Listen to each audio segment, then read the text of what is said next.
computer. All right, I'm gonna let them in, Chankia. You're on mute. I'm gonna go on and pull everybody in.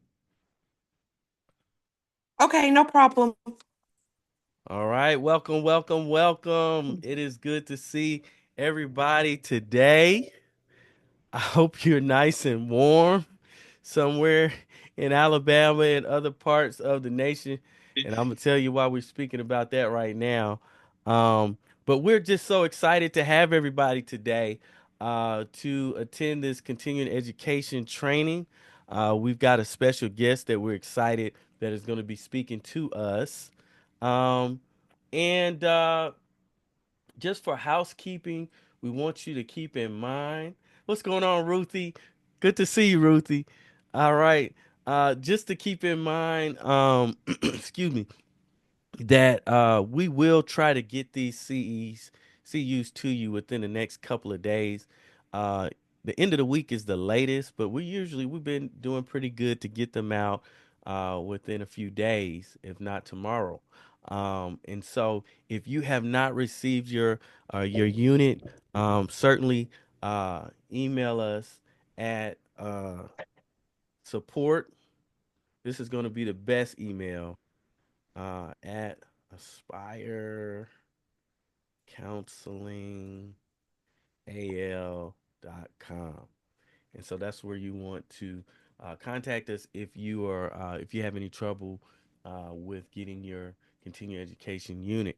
Um, and so we want to go on and jump into the programming for this evening. And we are so excited. You all work with us today. Um, we have a special guest today. Her name is Chankia Berry, and we are really excited about this topic because I haven't heard this topic presented before, and so I'm excited to learn about it.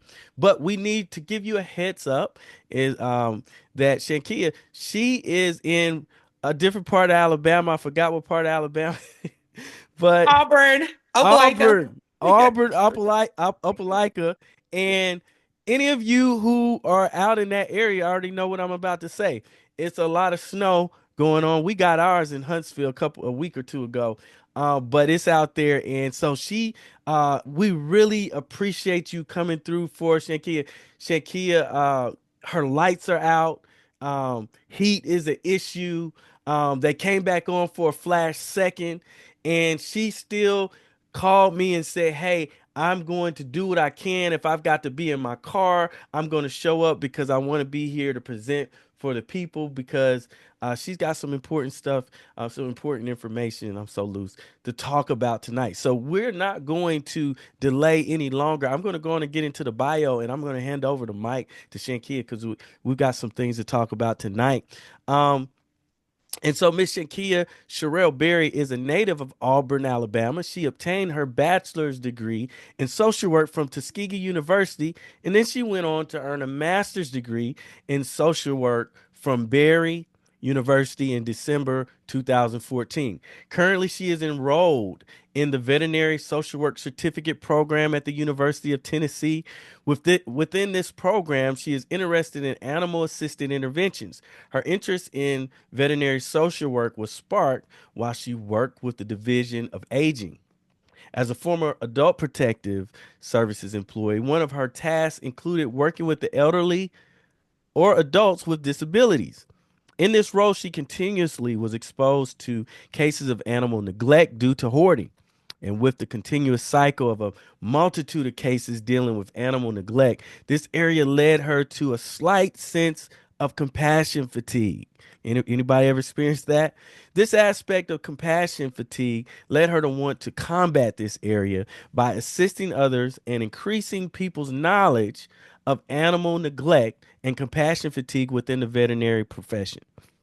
Her experience in hospitals, nursing homes, mental health facilities, and the Department of Family and Children's Services has been diverse and allowed her to gain several transferable skills and work with diverse populations and groups of all sizes. She strives to present the best attitude, diligence, and persistence to complete all tasks expected of herself effectively and professionally as we can see tonight.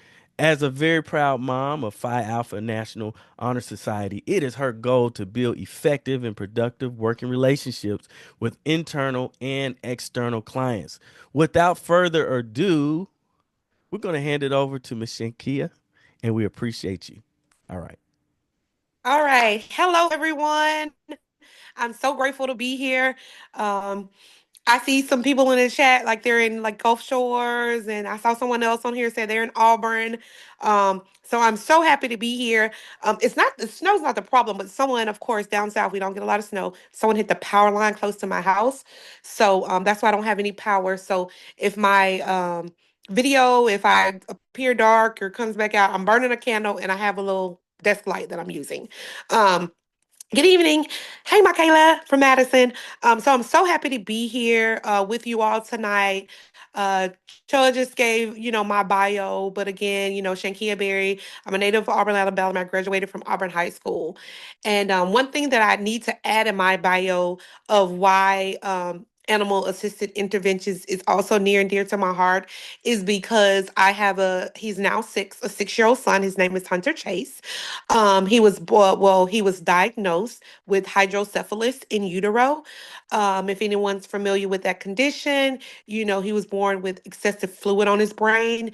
Actually, when I was pregnant with him, and so most kids with hydrocephalus, they come when they're born, they have enlarged heads. Um, Hunter, fortunately, his head was not enlarged, but he did develop cerebral palsy. Um, and so, with that being said, he's 6. He's had rhizotomy surgery. He experienced that back in June, and basically, that's where they go in and they cut all the nerves in the spine that cause you to be stiff. So, I said all that to say that we plan to we hope and we're prayerful that he'll have a long, full life, but he'll probably need some type of animal um, therapy dog to help him with some of the interventions. So, animal assisted interventions is very near and dear to me. It was before working for DFACS, but once this hit very close to me with my 6-year-old son who has CP right now. So, and if you have any questions, if you could put them in the chat, Troa, if you don't mind watching the chat, and I will answer questions at the end, Most and we'll do. definitely. Okay, we'll do the best we can. I see a lot of roll tides.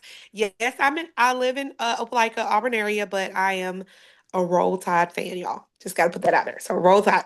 Yes. So let's get right into it. Veterinary social work is a social work practice that attends to the human needs at the intersection of veterinary medicine and social work practice. So the Veterinary Social Work Certificate program, it was founded in 2002 by Dr. Elizabeth Strand, and it was a collaboration between the University of Tennessee and their College of Veterinary Medicine. I'm not sure if you all have heard of Dr. Strand, but she is a phenomenal individual. And in your leisure time, if you just go look up her name, just Google Dr. Strand, you'll see all the great work that she has done. Currently, the universe it came back on. I don't know how long it's gonna last. I'm so sorry. My lights came back on. Let's do it. Let's do Let's it. do it. Let's do it. So, currently, UT, they are the only university that hold the licensing for the Veterinary Social Work Certificate program. So even at Tuskegee, because now I currently work at Tuskegee University College of Vet Med, we offer to buy it or at least buy the licensure. But right now, UT is not even selling. They're not even selling it. They're basically saying it's under construction, and they're tweaking some things. So if anyone is interested in doing it, it has to go through the University of Tennessee. So, moving right along, there are 4 pillars of veterinary social work. There's animal assisted interventions, which I'm going to talk about more tonight. The link between human and animal violence, animal related grief and bereavement, and compassion fatigue and conflict management. And as we're all social workers, or I'm sure most of us social workers and practice social work, we always know that with these different interventions or with different levels of social work, there's always a micro level and a macro and a micro. So, I'll start with animal assisted interventions. So, with a macro level of an animal assisted intervention would be like assistance in animal policy and program development. A micro would be like pet therapy. So, for the link between human, animal, and violence, a macro would be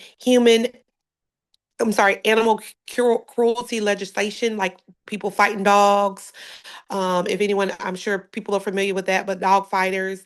And the macro and the micro would be counseling for animal abusers. So people who abuse animals. Um, I know I worked for Department of Family and Children Services for quite some time in the state of Georgia, and kids that were young. We had kids that abused animals, set fires, things of that. So that goes under the link between human, animal, and violence. And then you have animal related grief and bereavement. A micro is a pet loss counseling, and macro is like health insurance benefits for companion animals. Just in the chat, I can't see it, but I would just, if you don't mind, drop it in the chat, like how many animal lovers or animal individuals on here that love their pets and know how expensive that pet care is and going to the vet. So if you drop that in there, oh, Stephanie said me. I want to be interactive. Me, yes. So health insurance benefits for companion animals or just animals. That's very expensive. Oh, I see a lot of chats coming in. Yes, I'm a dog lover. I love that. Oh my God, I'm so sorry, Ruthie. She just lost her dog about a week ago. I love the comments. I can't read them all, but yes. So I love that. So that's what animal related grief and bereavement. So pet loss counseling is micro again, and macro is that health insurance and that legislature. Um, Love all the comments. And then we have compassion fatigue and conflict management. And compassion fatigue counseling groups is macro, and then micro would be integrated trained VSW professionals into veterinary medicine. And so, oh, Kendra, I love it. She has 4 cats, 1 dog, and I think some birds, but it went away. Love that. And so, my role at Tuskegee, compassion fatigue and conflict management, it really falls under the micro because it's now integrating social workers in veterinary medicine. There's a group. If you look us up, it's called the International Veterinary Social Workers. It's the IVSW. I'm a member of that group. And internationally, we are seeing that veterinary hospitals, practices, and colleges are integrating more veterinary social workers into the hospitals, into the schools, because we know that going to be a doctor, you've already went 4 years, and then you're going another 4 years to become a veterinarian. Um, of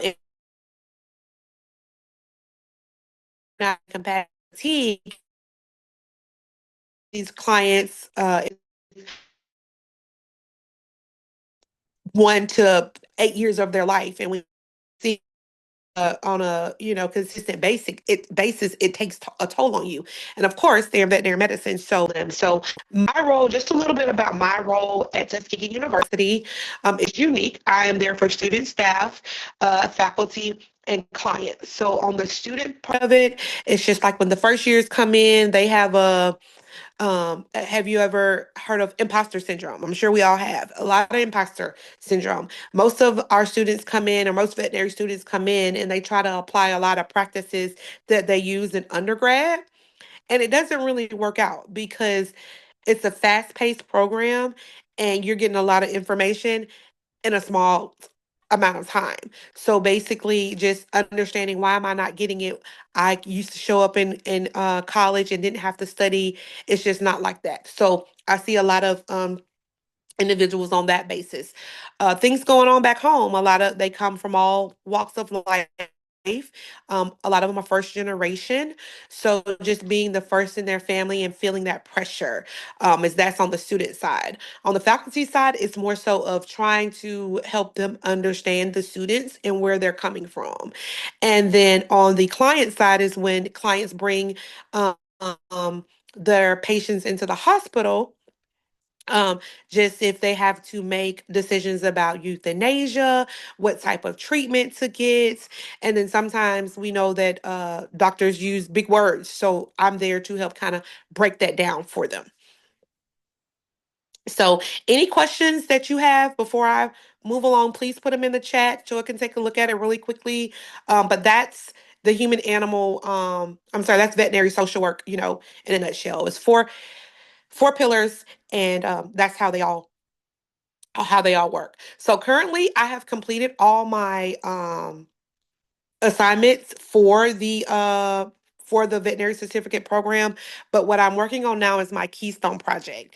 And what my keystone project consists of is that I'm a part of this group, and what we're doing is there's 34 colleges of veterinary medicine. So what our goal is to reach out to all these different colleges of vet meds and basically develop a toolkit, and one toolkit that can work across the border for all students, staff. It's not a one size fits all, but there's something within there that can help everyone because as of right now, Tuskegee University is the only HBCU with a veterinary college on their campus. There's a couple coming, but just we reach out to, okay, what is Auburn doing? What is Georgia doing? Um, and putting that information together and just basically trying to make a toolkit and have it in one centralized location, maybe with the AAVMC or the AAVMA, and that's the American Association um, for Veterinary Medicines. Anyone that's a part of veterinary med, they are part of that, and they are phenomenal, and they provide all the information foundation, and they also are part of the accredited body. So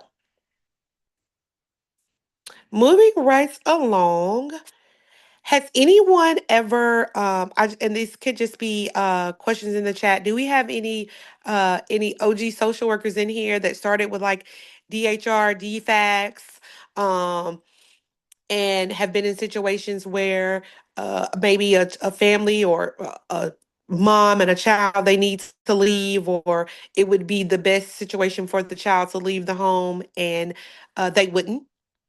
Brooke said me.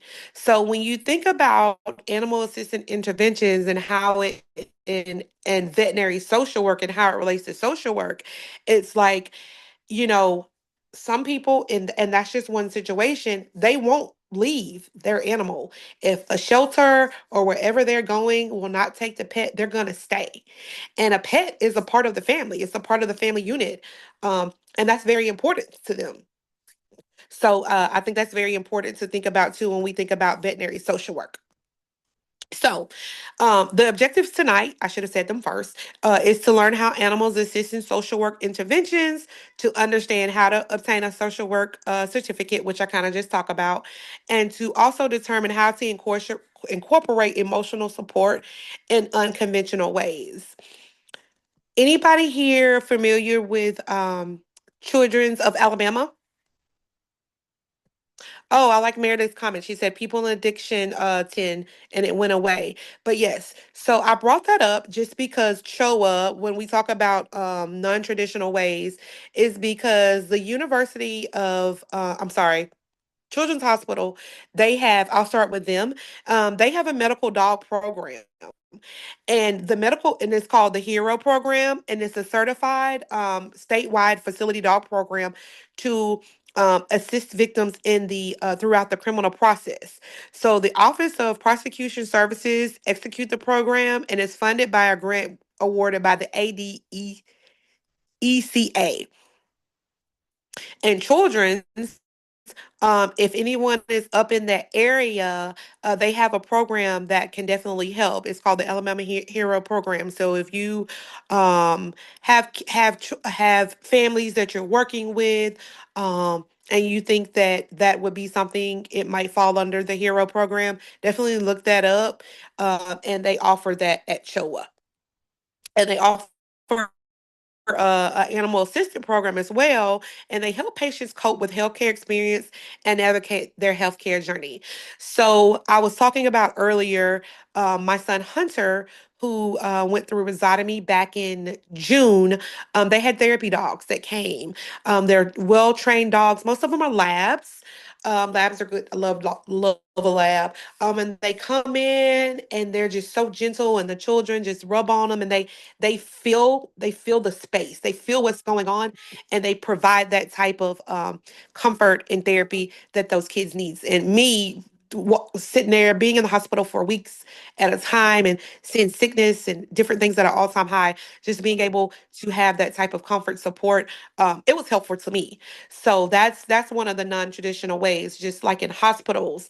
Um, if children are they can be used in play therapy, you know, if they are victims of abuse or neglect. Sometimes children, that's the only thing they had in the home was to protect them, was their animal, their dog, their cat. um, and we see that a lot online, how dogs and different animals can be very protective. So that's very important as well. So I'm gonna get over to my pad. And I will say that animals play a significant role in social work intervention, offering various therapeutic, emotional, and practical benefits. So, animal assisted therapy, AAT, we often incorporate into their practice trained therapy dogs, such as dogs, horses. They can help reduce anxiety, improve mood, and build trust. The presence of animals can facilitate communication and provide comfort during therapy sessions. I'll ask another question and you can just put it in the chat. Has anyone ever, and it looks like we have some people in the waiting room too.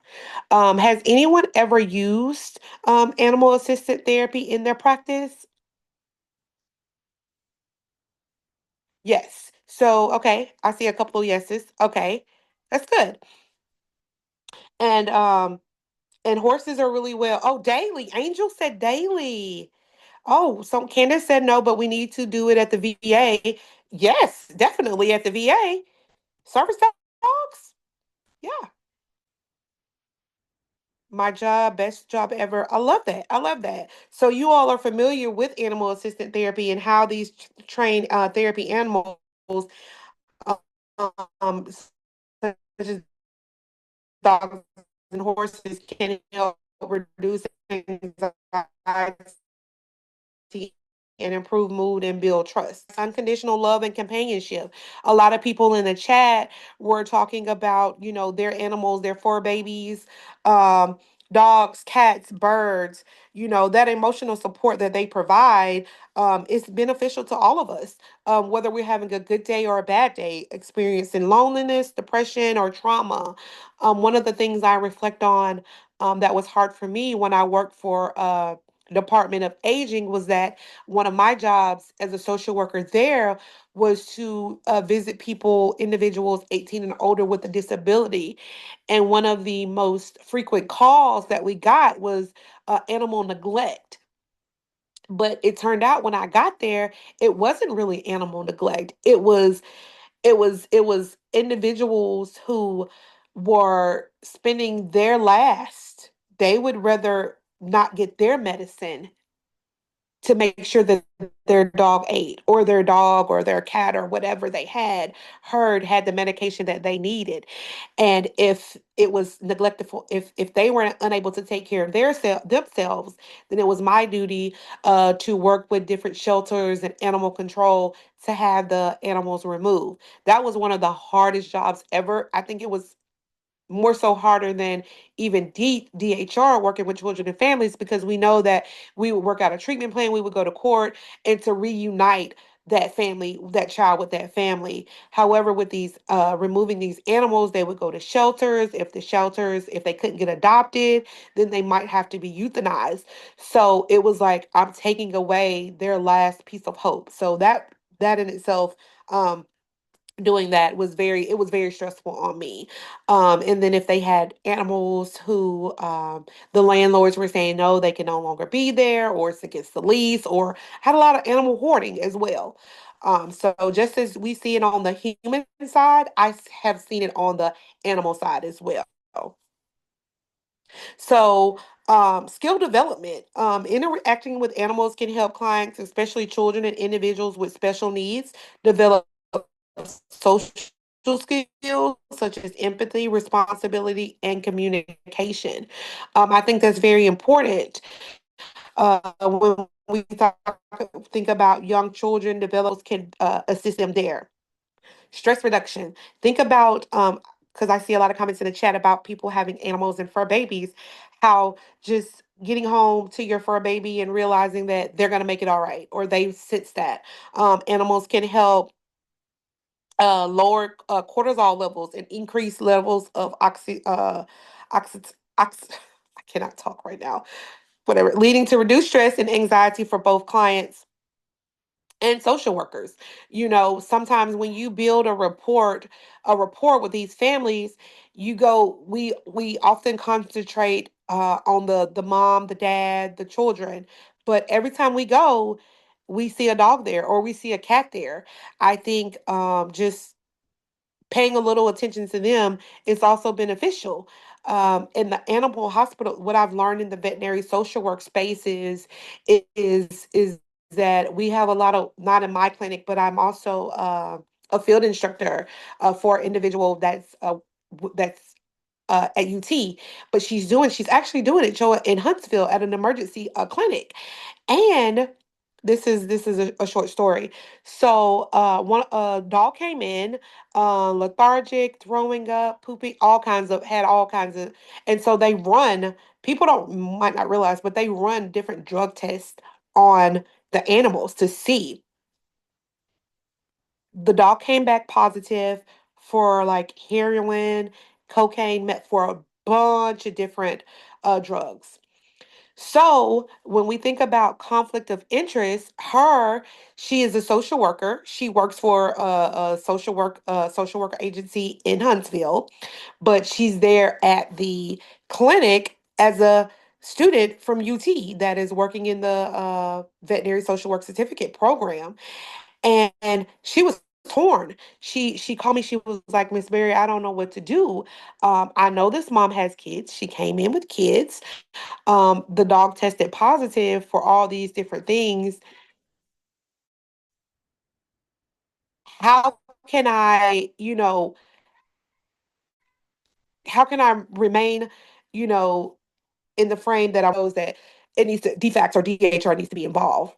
So that was something that we had to work through as well. So when you think about when you take your babies back, your fur babies to the clinic, some of different symptoms that they have, they could definitely be testing them for drugs. And when you think about having kids in the home, and if the dogs can get a hope to it, we know that the kids can get a hope to it. So that was something um, that was very interesting to me. Incorporating emotion support in unconventional ways in social work can enhance client engagement and provide unique avenues for healing and connection. Nature-based therapies, ecotherapy. Anyone ever heard of ecotherapy? Yes. Okay.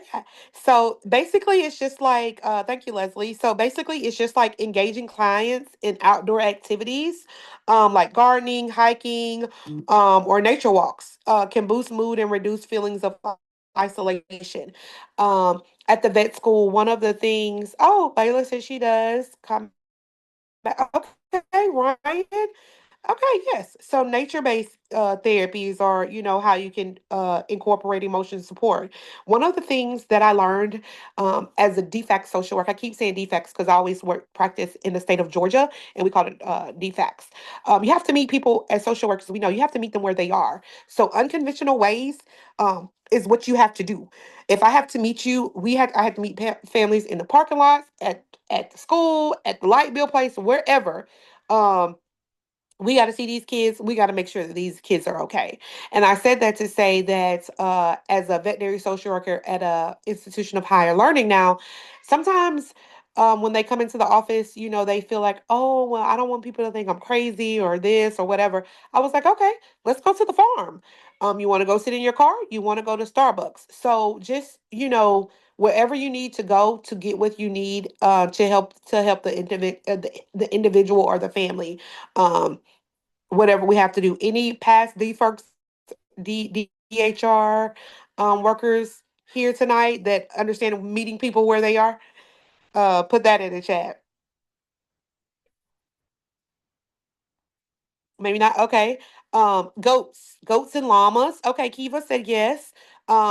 Yes, but not with DHR. Yeah, that's very important, especially when you're getting close to the end of the month and you have to see all your families, and we know how it goes. Oh, I'm at Walmart. Oh, I'm here. I'm here. Stay there. I'm coming to you. That's how I used to be. Wherever you are, I'll come to you. Don't worry about it.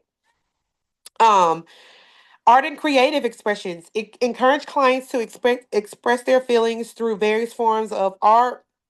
Allison said yes, she did for DHR. Yeah.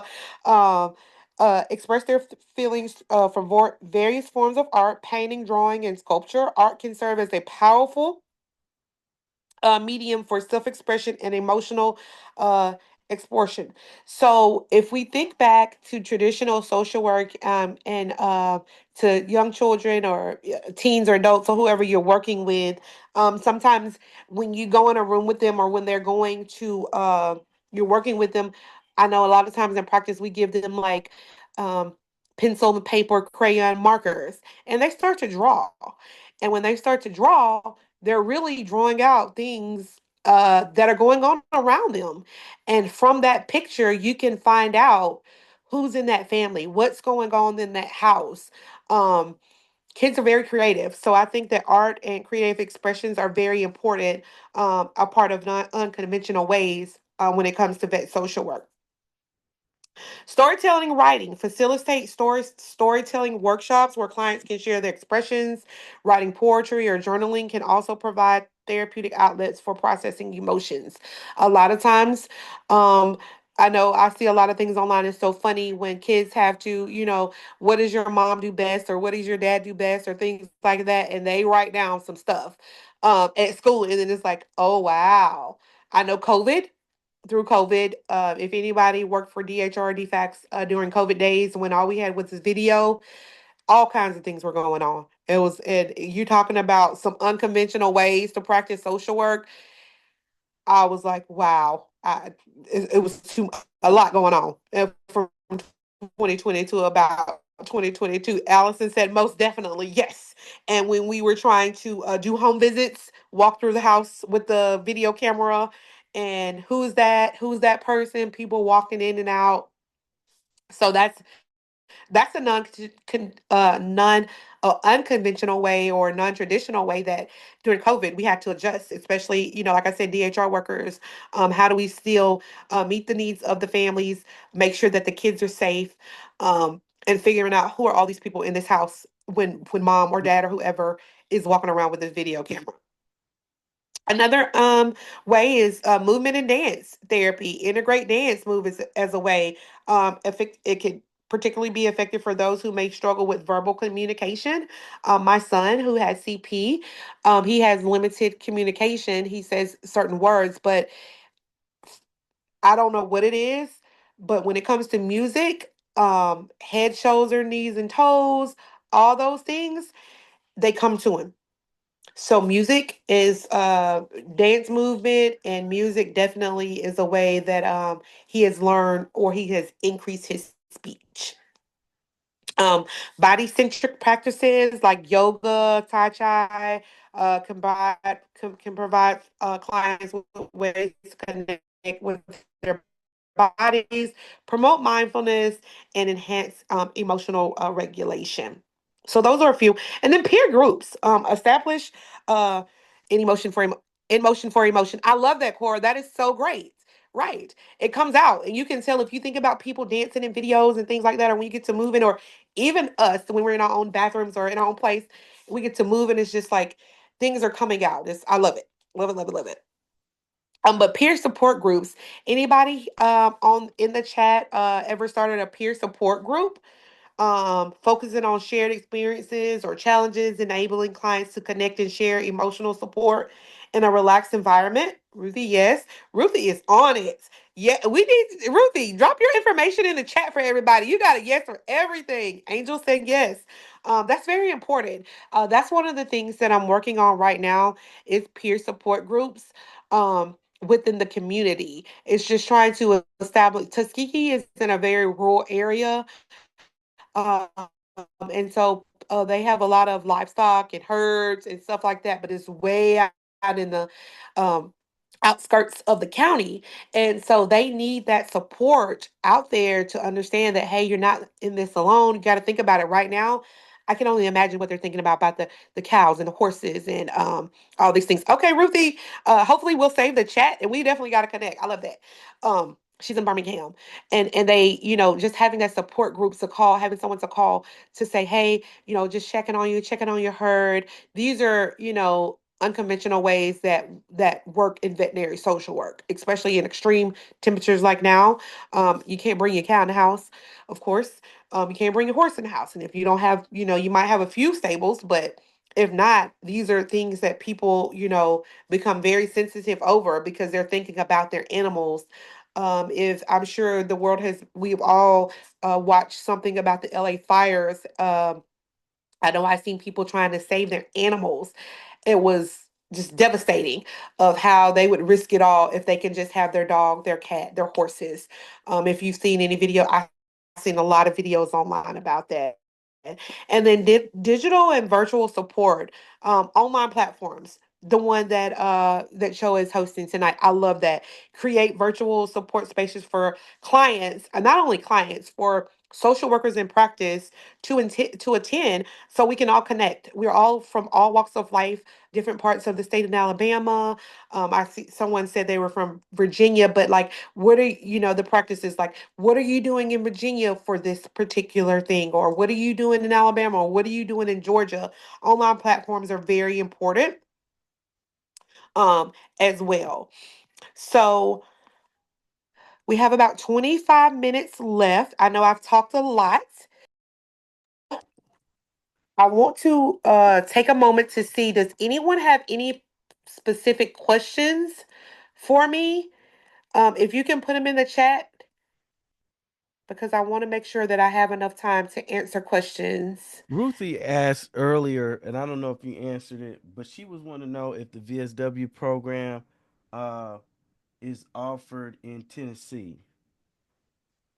Yes. So, good question, Ruthie. So, I do the online. I did the online. So I'm here in Alabama. But I did my program. I'm doing my program online. So it's basically an online course, unless you are a student at UT, and then you would have classes directly related to that, which are embedded within their curriculum. But most individuals who do the social work certificate program, you have a master's in social work, and then you do it online, and you do it at your own pace. So it's not like, you pay a fee, you buy all the modules, and then you work through the modules, and then when you're done, you submit your keystone assignment. I hope that answers the question. But you don't have to be a student at UT to do it. Kimberly asked, if I already have a master's degree, how long will the social work veteran certificate take me? Is there an online certification program from UT? You may have just answered some of that. Yes. So it's at your own pace. Like I said, once you enroll in the course, you get all the modules at the same time. So it's a work at your own pace. So it's the only thing that'll take a little more time is the Keystone project, because you have to do it. I think it's like maybe like 180 hours, because it's sort of like research as well. But if if you're doing it all day every day, probably 2 3 months. Me, I had to spread it out because I was doing it with my full-time job, and I'm still not done with it. But I've done, even though I'm done with all the modules, I still have to finish my Keystone project.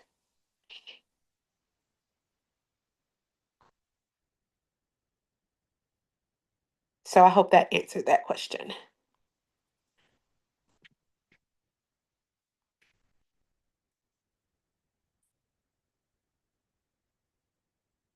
Yeah. Any more, Chilla? Yes, yes. Let's see. Layla, what's going on, Layla? Layla mentioned I just applied for the graduate certificate last month. Any words of wisdom? Any words of wisdom for starting out? Excited about the conferences. Good. So I would just say, it's a lot. I don't Rome wasn't built in a day.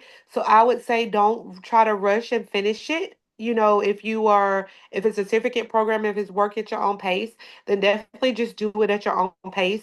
Um, and another thing is they only do if you're doing it through UT, I know for the the certificate program, they only do the graduations like every 2 years. So they just had a graduation. I went to Cleveland um this past fall, and so they actually won't do another graduation until 2026 unless something changes. So just take your time, soak it all in. Um and apply, if you're working a regular job, just apply what you're learning there into everyday life. Because even if you get done early, they don't hold a ceremony, I guess I would say. The next ceremony won't be until 2026. You'll get certificates at the end of each module, but you really won't get your like your medal or whatever until you've done your Keystone project. Cora said, "What's going on, Cora? How many class hours are or classes or hours are required for the certificate?" So I'm not sure because I didn't do any classes through UT. I already had my master's, but like I said with the certificate, it's a work at your own pace. So that's totally up to you. Once you attain the modules, I'm not sure how much the cost of it now. I think when I originally did mine, it probably was like 450, may have went up, but I'm not sure. But like I said, it's work at your own pace. So once you get the modules, you just do it at your leisure. And then you'll get a certificate. Of course, you do the coursework. They're like YouTube videos, and then you take tests at the end. And then once you've completed the entire module, then you get a certificate for like animal assistant. And then you finish that module, then you go to the next module. So it's definitely work at your own pace. I think you just covered something about how much it costs because that was a question. Uh-huh. Um, and so Leslie said, "How does funding work for this field? Does insurance reimburse?" Can you elaborate funding as far as the animals?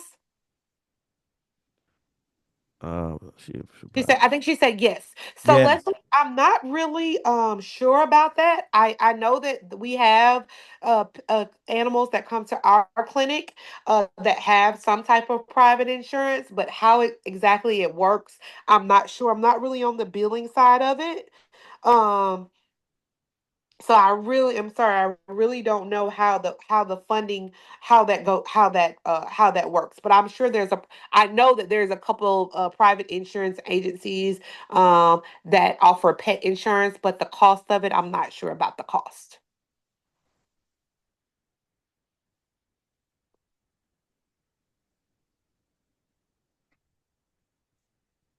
Does the program guide you and help you promote yourself with the local veterinarians?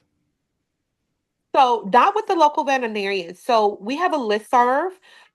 Once you get into the veterinary social work certificate program, you will be linked with veterinary social workers from wherever you are to the UK, to Canada, everywhere. I recently went to the International Veterinary Social Work Conference in Cleveland, and I met veterinary social workers from all around the world. So yes, yes, yes, yes. Once you get into that course, they will link you with so many people, so many different hospitals, and then you'll start receiving emails about job openings, opportunities at colleges and universities, individual clinics. So yes, the certificate program definitely uh, puts you in a lot of different rooms. I mean, a lot of different rooms. UT has a lot of reach, and that, like I said, Dr.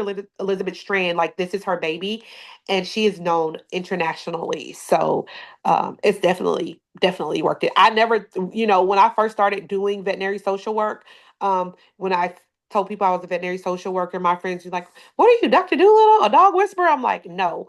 Um, but once I got in it and to see how fulfilling it was, and being able to, because I love people and I love animals, and to bring them together, I think that's the most rewarding thing for me. Because if I'm at work and I'm not feeling my best, or if I'm having a bad day, I can walk out. I can go see some horses, some goats, some cows, some dogs, some cats. So I think that's very rewarding to me as well. Just every day being able to do that. Just because I love animals so much, large and small. Yes. Well, does this certificate benefit in just regular therapy if that is the route you decided to go?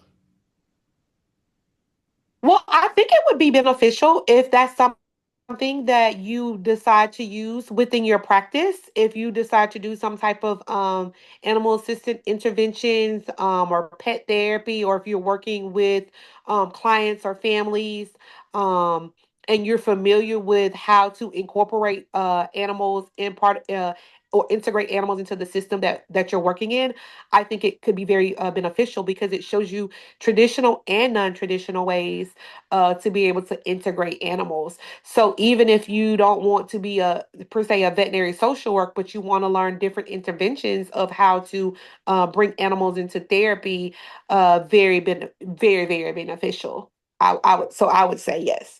And I would say animals is working partners. People and animals work together to provide. Think about it. We provide transportation, entertainment. Think about the circus, right? Labor. Um, Guidance, safety, rescue, and therapy. So, in social work practice, animals can help um, in all type of ways. It doesn't just have to be like a veterinary. So you don't have to be a veterinary social worker, or but all kinds of ways. I think the animals are working partners. Definitely. I think Shannon was saying you would bill for the mental health issues you're using the animals to assist with. So you would bill for the mental health issues you are using the animals to assist with. Most insurances will not pay to just have an animal involved. I think she was Oh, asking okay. one of the Okay, previous okay. questions. That question. Thank you, Shannon. Thank you. Yeah, so you would, yeah, so that makes sense. So you would find a way to incorporate that into the practice, and not just say you're billing a client for a dog. Yeah, so that makes sense. That does. Yeah, it makes sense. Thank you for that. I will say, why, if we're waiting for more questions, just the rule of three. Um, in general social work practice, when we think about family systems and integrating animals, I think it's important that we recognize the animal as part of a family system. So when we're seeing individuals, and when we're meeting with them, basically in private, if it's a private practice that you work for, a public, whatever, when you're learning about that family system, recognize the animal as a part of that family system. That's, to me, that's a great way to build rapport with the family as well. And once they tell you the breed or the particular animal that they have, or that they, their fur baby, every time you come, ask about them, because that can really get them fired up. When you get to asking open-ended questions, it could very lead to more things or learning more about them. So recognizing the animal as part of a family system is important. And respect the animal, respect the role of that animal in that system within you work in, which in you work in. Um, Someone earlier mentioned in the chat that they just experienced a recent pet loss. To some people who may not be pet lovers, like, oh, it's just a dog or it's just a cat. Like, to me, that is so cringe. No, no, no, no, no. That's like the worst thing that you could ever say to someone that has just lost a pet that has been with them through thick and thin. So just recognizing and respecting it. And also, if you're going into these homes or visiting, if you're working for agencies where you make home visits, report signs of animal abuse. Um, I think that's very important as well. And be inclusive. I think the most important thing that we can do as social workers, and when we learn that there are animals within the family system, is to be inclusive of the animal when providing resources for the family. If you know it's a family that you're working with, that it's hard to get them at their home, but if they have a dog, say, hey, let's meet at the park.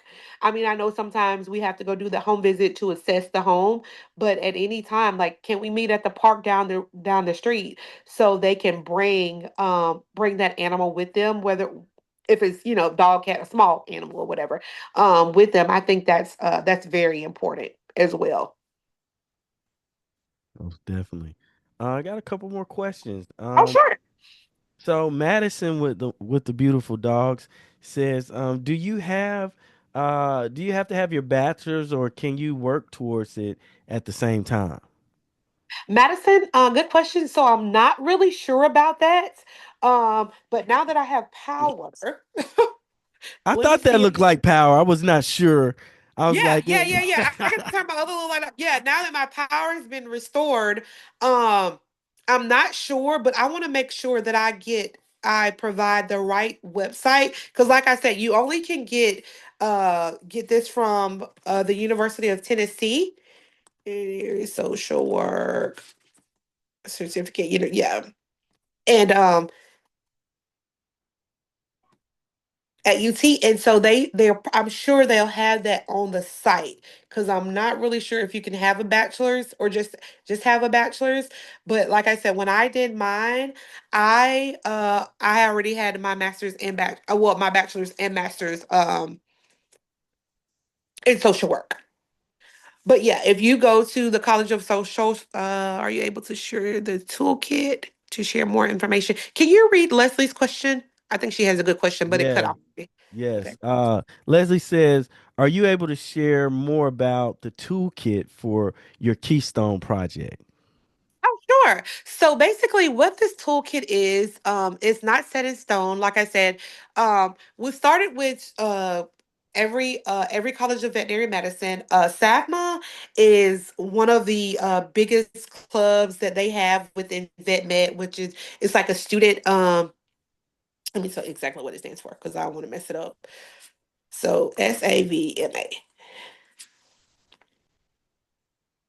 Uh, So SAVMA is like it's a student-led organization within veterinary social work. And SAVMA stands for Student American Veterinary Medical Association. So the first question, so what we have is we ask a variety of questions. The first question is, do you all have a SAVMA club? Because we know that individuals that have SAVMA clubs at their school, which all 34 colleges do, they work closely with the AAVMA, which is, like I said, that's the body basically of veterinary social work. So then we ask about the SAVMA, and then we ask about the different clubs that they have. Some schools might not have all the clubs. When I talk about clubs, I mean like clubs that focus on we have a voice club, a small animal club, a surgery club, all these different clubs. So we ask about, what clubs do you have? And then we ask about health and wellness. What does your school do for wellness or well-being? Do you have an embedded counselor? What so how my position actually was even started at Tuskegee University is that we had a veterinary student. Well, prior to me coming, there was a veterinary student who died by suicide, Mm, and so once that happened, that sparked chatter everywhere. Like, okay, they need an embedded counselor there strictly for vet students because usually so the university has counselors, but vet students go to school from like 8 to 4:30. They only have like an hour break. And it was so hard to get across campus to get in with the regular counselors because all the undergrad students are trying to get in at the same time. Most students are trying to go between like 11 and 1 between their lunch break. So that's a very important question. Do you have a veterinary social worker there, and do you have a counselor? Because we all know here that social workers and counselors, that's two separate degrees, two separate entities. We do a lot of things alike, but that's two separate entities. So health and well-being counselors, veterinary social workers, clubs, stress activities, training, just different things like that. So the goal is to figure out what all the different colleges have, what they have and what they don't have. And basically, if you don't have this, then this is what they're doing at Purdue. And if Tuskegee might not have something that Purdue has, but Purdue might have vice versa. Okay, how can we integrate it all for the entire, veterinary community? Basically, is what we're trying to do because we've noticed that a lot of schools don't have the same things. They all have SATMA, they all have clubs and health and well-being, but then when you start talking about the particulars of them and what they're doing and how they help students, that's where there's some different practices that every school uses. I hope that answers her question. So that's how. So we're just trying to basically build a big toolkit. Alexa, stop. Sorry, she's been off because the lights have been off. Oh, you're welcome, Leslie.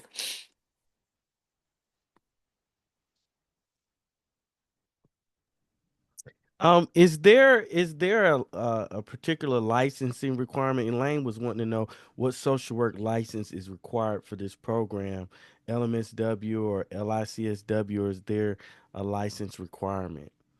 So with UT, they have it on their website, but once you speak with the individuals who are running the program, like if you're eligible to get your license, or in the process of taking the test, then you could go ahead.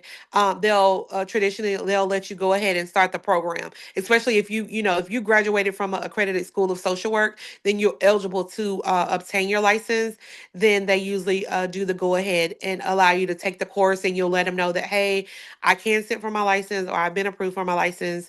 I just haven't took the test yet.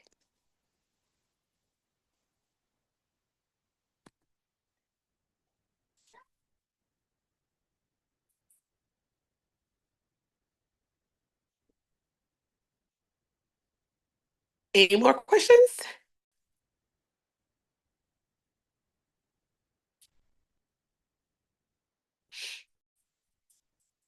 Oh, I'm up here talking on mute. Yeah, we've got a couple more, I think. Kimberly says, "What are the Oh, steps sure. to apply for this certificate? There is not a clear way on UT site."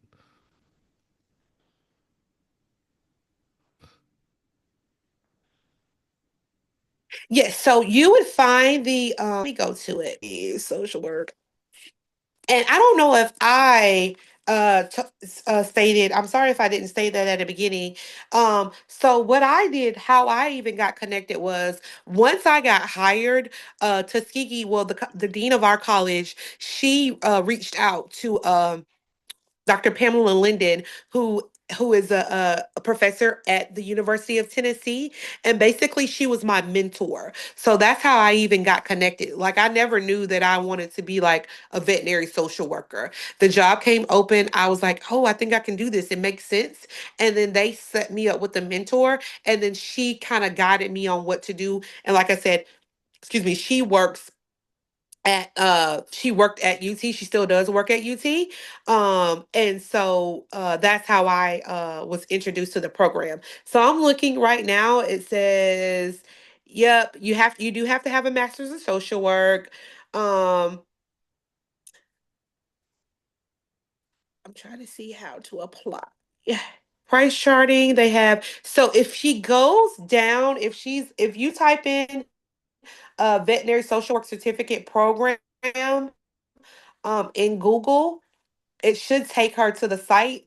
And at the bottom, it tells you about the admissions requirement, the certificate review, supervision, pricing chart. And then at the end, it says apply now because I just clicked on that link. So there's a portal and they have applications. It looks like they'll be okay. Applications year round. You can apply anytime.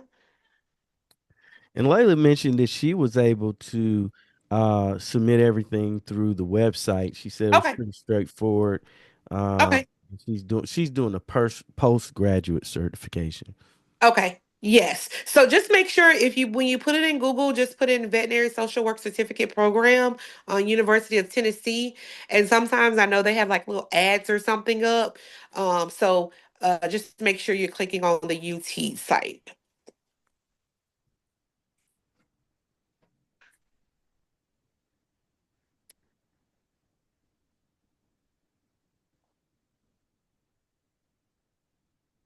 And I know we're coming close to our hours. Well, it's close to the hour. So I just want to go back to the objectives, just to make sure that I covered everything. To learn how animals assist in social work interventions. I think we talked about that.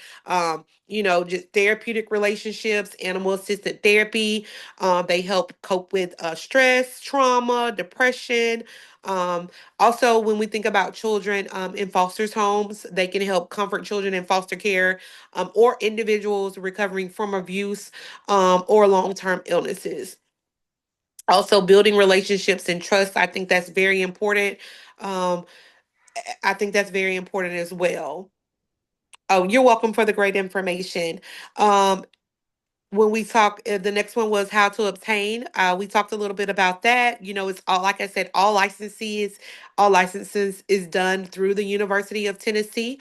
um they're not selling their license. We tried to buy one to do it for our social work program, BSW program, at Tuskegee, but UT owns all the rights to that. So everything has to go through UT for that. And then our third objective was how to incorporate emotional support in unconventional ways. And I thought we talked about, trauma recovery, traumas focused therapy for someone talked about veterans, for people with PSD, or survivors of domestic violence. The calming presence of animals is a way to create a safe environment. Um, I have been to a couple conferences where they've had like therapy dogs there, just for comfort, and just them being in the room and walking around the room, just brushing up against the leg. It just brings a sense of calmness throughout. And also physical rehabilitation. I think that's very important. Horses, equine assisted therapy, and I heard even dolphins. They're used to help individuals with physical disability and improve mobility and coordination. My goal is for Hunter to be able to ride a horse one day, um, and to be able to, once he gains more mobility and stability, to get up on a horse, and be able to do that. So I think by integrating animals into practice, social workers can foster healing, growth, and connections, and that are in ways that are not traditional, but you can achieve, I think, great outcomes with it.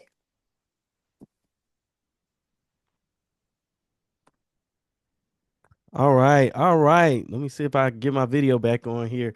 Yes, Okay. we really, really appreciate. Let's give Shanique. Oh, Thank you. Chankia. Uh Okay, huh. sorry. Let's give Chankia a round of applause, a virtual round of applause. I don't know Thank that you. we've ever had this many questions in a session. So there was a bunch of interest, and we are so glad that you met the demand. Okay. There was a heavy interest here and a very engaged group, and we appreciate you're just such a great speaker. It's really easy to listen to you. So I really appreciate that. We got to get you worked in some kind of way for some more. Thank you. Sometimes I start talking fast, and then this non-traditional, unconventional environment that I'm in right now Yeah. really was making me anxious. But I did put my email address in the chat, and please feel free to reach out to me. And email me, and I can help you. Any questions that you have. If I don't know, like I said, I'm on part of a list serve, so I probably can get you to the right person. Um, you're welcome. And thank you all for being so engaging and welcoming. I love this. I love veterinary social work. I love social work. I love people. I love animals. So this was good for me too. And I'm sorry if you heard my kid like saying, "Mom." Somebody said, "Can you say your email?" Yes. So it's C. It's just the first letter of my first name. So it's C. My last name is Berry, Berry, and it's at Tuskegee. So Tuskegee is Tuskegee.edu. So it's just cberry at Tuskegee.edu. Awesome, awesome. Well, we are going to make sure we get you these continuing education. We had a really nice group. Spread the word about what we're doing with Social Workers of Alabama. This group is growing, CUs are growing, and we're so glad that we're able to get an engaged audience. And we want to thank Dr. Lewis for being able to book the awesome speakers that we're having. But spread the Yes. word. Expect to see your CUs within the next couple of days. And if you don't receive it, just send us an email and we'll make sure we get that to you all. You all be safe and hopefully your lights will stay on, I Shankia, and know. the rest of you all's lights will stay on because Alabama's been getting some weather this year, haven't we? All Yeah, right. look, and we're only what Thank you, 20, Brittany. 21 days? Thank you, Yes. Ruthie. Yes, Yes. thank you. Yes. Hope Thank to you see you all. Wednesday. I hope to engage with you all again, but please feel free to email me. And I will definitely get back with you and connect you to any resources that I have. All right. Y'all have a good night. Thanks a All lot. right, good night. Nice to meet you all. Thank you. We did it. Bye, Giovanni. Yes, I know. Do you need me to stay on? No, no, I'll call you. I'll call you. Okay, okay. All right.